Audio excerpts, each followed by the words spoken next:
अगर स्टोरी पसंद आ रही है तो हिंदी स्टोरी चैनल को सब्सक्राइब करें और वीडियो को लाइक करें। एपिसोड 170 सुलोचना ताई के साहब। लैला उस आवाज को सुनकर सकते में आ गई। उसने थरथराते हुए लहजे में धीरे से पुकारा, पाहूजा सर। दूसरी तरफ से पाहूजा साहब ने कुछ चौंकते हुए कहा, लैला, तुमने पहली बार भी बिना कुछ कहे कॉल रख दिया था, जबकि मैं तुमसे पूछना चाहता था कि ये नंबर तुम्हें किसने दिया। इधर लैला के दिमाग में जैसे धाड़ धाड़ कोई हथौड़े से चोट किए जा रहा था। सुलोचना ताई के साहिब पाहूजा साहब हैं? ये सवाल सोचते हुए जैसे लैला के दिमाग की नसें फटने के कगार पर थीं। पाहूजा साहब ने जब दूसरी तरफ से कोई जवाब नहीं सुना तो फिर से पूछा, क्या बात है लैला, बताओ तुम्हें ये नंबर कहाँ से मिला? एक पल के लिए लैला को लगा कि उसे सवाल टाल देना चाहिए, लेकिन अगले ही पल उसे सुलोचना ताई के मैसेज का भी ख्याल आया और बस यही सोचकर उसने धीरे से कहा, मुझे ये नंबर सुलोचना ताई ने दिया था। इतना कहकर वो कुछ देर के लिए खामोश हो गई, जबकि सुलोचना का नाम सुनते ही पाहूजा साहब को भी जैसे सांप सूंघ गया। पाहूजा साहब के मुंह से बस इतना सा ही निकला, सुलोचना, वो तुम्हें कहाँ से मिल गई? और इस बार लैला ने यह महसूस किया कि उनकी आवाज पहले से कुछ ज्यादा ही धीमी थी। लैला ने जवाब में धीरे से कहा, अभी ये सारे सवाल उतने ज्यादा जरूरी नहीं है सर। अभी ज्यादा जरूरी ये है कि ताई बहुत बीमार है और वो अपने साहब को बहुत याद कर रही है। आपको नहीं लगता सर कि एक बार ही सही आपको उनसे मिल लेना चाहिए? पाहूजा साहब ने धीरे से जवाब दिया, तुम्हें क्या लगता है लैला, मुझसे मिलने का दिल सिर्फ उसी का करता होगा? मुझे नहीं करता, लेकिन मैं चाहकर भी अपने मन की नहीं कर सकता। अपनी एक बात मनवाने के लिए किसी की कसम मैंने अपने पांव में बेड़ियों की तरह बांध ली है। लैला का दिल चाह रहा था कि वो अभी ही उनसे सारी बातें पूछ ले, क्योंकि उसके लिए ये एक बहुत अजीब सी मिस्ट्री थी। लेकिन फिर भी उसने इस बारे में फिलहाल कुछ और पूछना बेहतर नहीं समझा और फोन रखने से पहले बोली, मुझे नहीं पता पाहूजा सर की पूरी बात क्या है, फिर भी मैंने ताई की बेचैनी देखी है और आपको पता है, वो सब देखकर मुझे ऐसा लगता है कि दुनिया की कोई भी कसम का बोझ इतना बड़ा नहीं होना चाहिए जिसकी वजह से किसी मरती हुई औरत की आखिरी इच्छा पूरी ना की जा सके। कहकर उसने कॉल कट कर दी, जबकि दूसरी तरफ पाहूजा साहब देर तक रिसीवर अपने हाथों में लिए बस सुलोचना के बारे में ही सोचते जा रहे थे। मैं तुम्हें कैसे बताऊं सुलोचना कि मेरे लिए सब कितना तकलीफदेह है। मैं चाहता हूं कि तुम्हारे या मेरे मरने से पहले एक आखिरी बार तुम्हें देख लेता, लेकिन तुम अच्छे से जानती हो कि मैंने वो अधिकार बरसों पहले खो दिया है। लेकिन मैं फिर भी खुश हूं सुलोचना कि मेरे ज़मीर पर कम से कम ये मलाल तो नहीं कि मैंने अपने से जुड़े लोगों के किसी हक को पूरा करने में कोताही की हो। कहते हुए पाहूजा साहब की आंखों में आंसू छलक आए थे।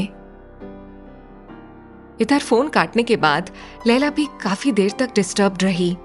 उसे समझ में नहीं आ रहा था कि आखिर पाहूजा सर और सुलोचना ताई का रिश्ता क्या हो सकता है और पाहूजा सर किसकी कसम की बात कर रहे थे।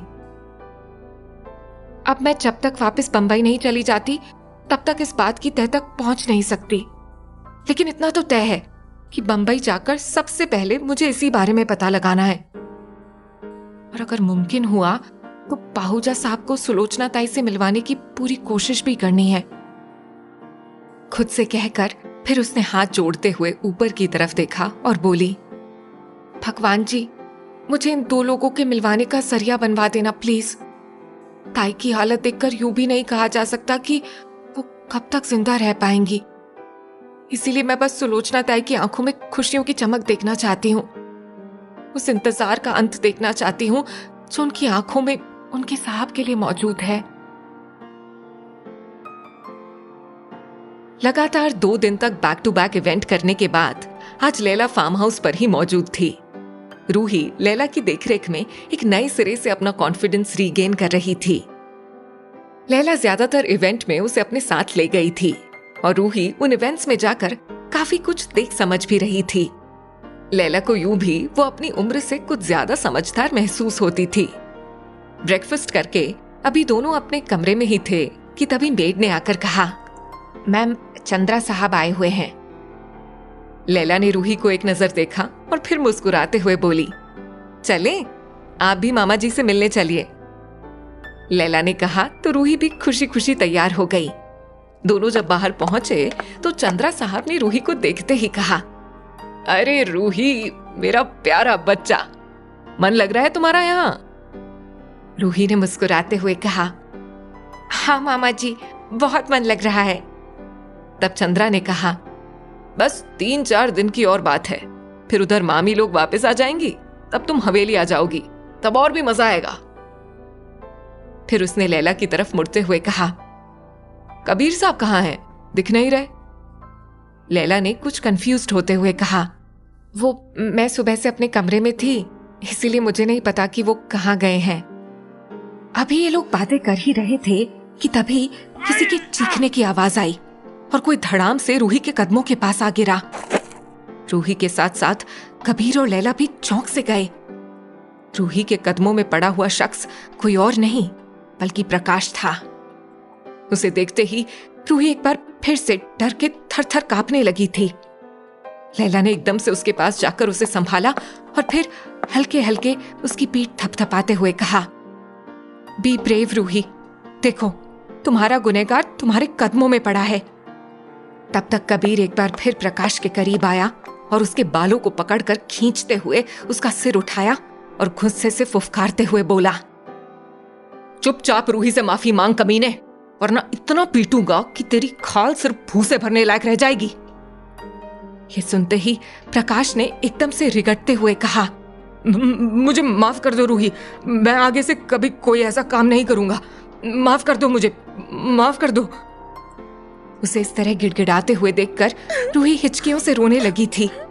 लैला ने उसे ढाढ़स बंधाते हुए कहा, आप अंदर चलो रूही। कहकर लैला उसे वापस कमरे की तरफ ले आई, जबकि चंद्रा हैरान होकर कभी प्रकाश को देख रहा था तो कभी कबीर को।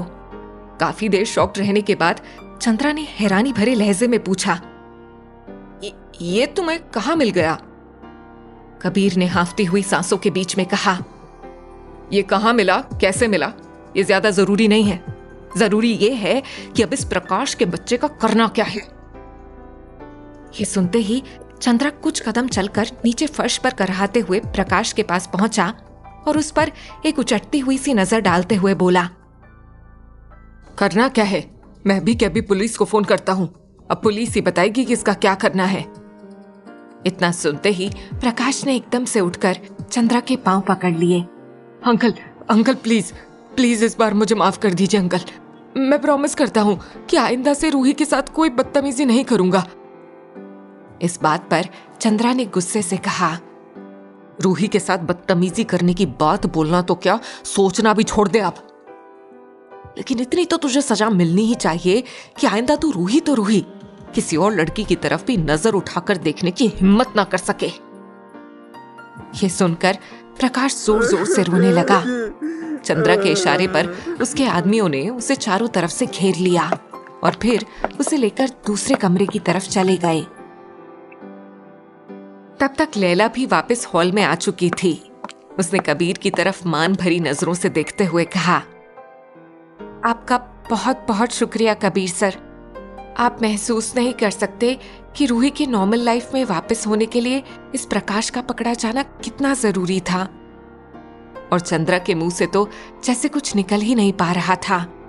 उसने कबीर को गौर से देखते हुए कहा, और मुझे तो समझ में नहीं आ रहा है कि मैं आप दोनों का शुक्रिया कैसे अदा करूं। रूही के लिए आप दोनों ने इतना कुछ किया है, उसके लिए शुक्रिया जैसे लफ्ज बहुत छोटे साबित होंगे। लेकिन मेरा दिल जानता है कि मेरी मरी हुई बहन की आखिरी निशानी रूही के लिए आप दोनों की मदद किसी वरदान से कम नहीं है। लैला ने चंद्रा की तरफ देखा तो उसकी आंखें छलकने को थीं। तभी कबीर ने कहा, शायद मुझे अभी ये बात नहीं कहनी चाहिए थी चंद्रा साहब, लेकिन मैं कहूंगा, इंसान के अपने कर्म घूम फिर कर उसके सामने जरूर लौटते हैं। इसीलिए बेहद जरूरी है कि हम जो भी कर रहे हैं वो करने से पहले एक बार ये जरूर अगर स्टोरी पसंद आ रही है तो हिंदी स्टोरी चैनल को सब्सक्राइब करें और वीडियो को लाइक करें। सोचें कि इसका अंजाम हमें किस किस रूप में भुगतना पड़ सकता है। कबीर की बातें सुनते हुए चंद्रा की नजरें झुकी हुई थीं। उसने धीमे लहजे में कहा, आप ठीक कह रहे हैं कबीर साहब। इस एक हादसे ने मुझे बहुत बड़ा सबक दिया है और मैं इस सबक को पूरी जिंदगी भर याद रखूंगा। ये कहकर उसने लैला की तरफ मुड़ते हुए कहा, मिस लैला, झूठ नहीं कहूंगा, जब पिछली बार आप यहाँ आई तब मैंने आपके साथ वो गिरी हुई हरकत करने की कोशिश की थी, तो मुझे कतई अंदाजा नहीं था कि जब वैसी कोई बात किसी अपने के साथ होती है तो कितना बुरा लग सकता है। कहने को मैंने आपसे माफी भी मांगी थी, लेकिन सच बता रहा हूं, उस वक्त दिल से माफी जैसी कोई भावना नहीं निकली थी। लेकिन आज मैं पूरे होशो हवास में और पूरे दिल से आपसे माफी मांगता हूं मिस लैला, और आपके सामने ही आज ये दिल से वादा करता हूं कि अब मैं अपनी आगे की जिंदगी वाकई अपने उस पाप के पश्चाताप में बिताऊंगा। जहां तक हो सकेगा अपनी तरफ से महिलाओं की जिंदगी आसान बनाने की कोशिश करूंगा।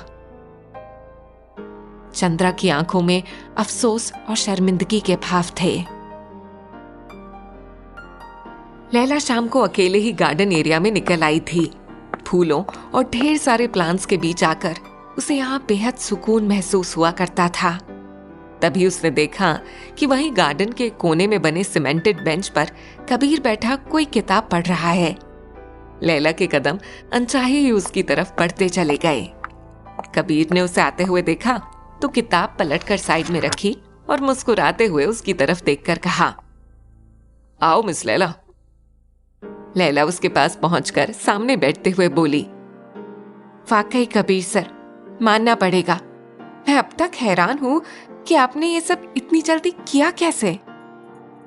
ये सुनकर कबीर के चेहरे पर एक प्राउड भरी स्माइल बिखर गई। उसने लैला की तरफ गहरी नजरों से देखते हुए कहा, कबीर कपूर के लिए कोई भी काम मुश्किल नहीं होता लैला। हाँ, इस बात का अफसोस रहेगा कि प्रकाश को ढूंढने में इतना वक्त भी नहीं लगना था। मुझे और पहले से इस बारे में ध्यान देना चाहिए था। कम से कम रूही को उस मेंटल स्टेट से बाहर लाने के लिए यह बेहद जरूरी था।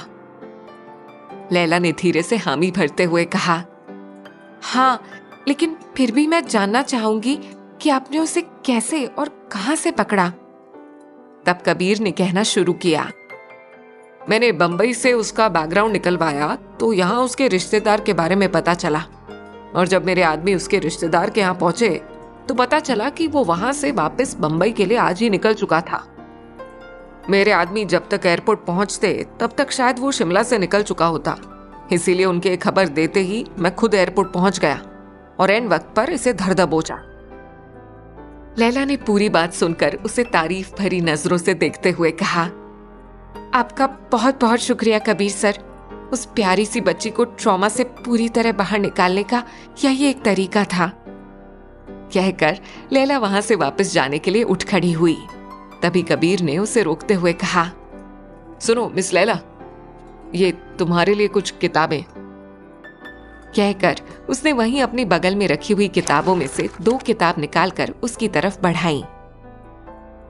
लैला ने उन्हें थामकर एक सरसरी सी निगाह उन दोनों किताबों पर डाली और फिर बोली, इसके लिए भी शुक्रिया। उम्मीद है जिस तरह से आपसे बहुत कुछ सीखने के लिए मिला है, उसी तरह से आपकी सजेस्ट की गई बुक से भी जरूर सीखने को मिलेगा। कबीर ने हाँ में सिर हिलाते हुए कहा, ये 2 किताबें मेरे फेवरेट राइटर्स की हैं लैला, किशन पटनायक जी और श्याम चरण दुबे जी। इन दोनों लेखकों की इस किताब से मैंने जितना भी सीखा है वो मेरी जानकारी का लगभग आधा हिस्सा है। उम्मीद है सोशल और पॉलिटिकल एस्पेक्ट्स पर ये किताबें तुम्हारे लिए भी बहुत हेल्पफुल साबित होगी। लैला ने एक खूबसूरत सी स्माइल देकर सिर हिलाते हुए हामी भरी और दोनों किताबें लेकर वहां से वापस कमरे में चली आई। कमरे में आकर उसने कबीर की दी हुई किताबों के पन्ने पलटने शुरू कर दिए थे। रूही अपनी मैगजीन में घुसी हुई थी कि तभी मेड ने चाय की ट्रे लाकर रखी। लैला ने चाय का कप उठाया तो उसकी नजर ट्रे के कोने में रखी मैगजीन पर जा पड़ी। उसने बरबसी चाय के कप को होठों से लगाकर वो मैगजीन उठा ली और कवर स्टोरी के कैप्शन पर नजर पड़ते ही लैला के मुंह में भरी हुई चाय की घूंट ने एकदम से उसका मुंह जला दिया। मशहूर फिल्म डायरेक्टर सुजॉय पाहुजा का नया स्कैंडल, अपने घर पर ही किया अपनी दोस्त के साथ रेप। उसने कप वापस से ट्रे में रखा और जल्दी जल्दी कवर स्टोरी पढ़ने के लिए पेज पलटने लगी। उसके बाद जैसे एक एक पैराग्राफ पढ़ते हुए लैला के सिर पर मानो 100 बम फटे जा रहे थे। सुजॉय से मिले एक नए धोखे का क्या असर लेगी लैला? हिंदी स्टोरी चैनल को सब्सक्राइब करें।